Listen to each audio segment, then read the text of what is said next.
matagal din po pala kapag ang ngipin ay hindi mabubunot ng normal na pagbunot, operahan ang kilagin.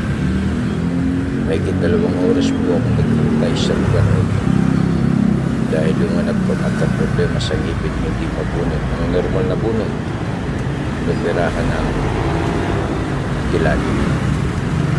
Tuliwa, pinahi.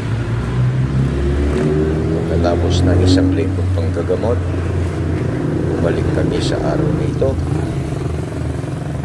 at ngayon ay inoperahan, kaya nagtagal. Naghintay ko ng may 2 oras sa kanila. Ayan, tapos na po sila at salamat naman, ngayon ay nakaramdam na ng ginhawa ang ating dahil nabunot na ang ngipin na matagal nang sumasakit.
Hindi, tumabig ka kay tita.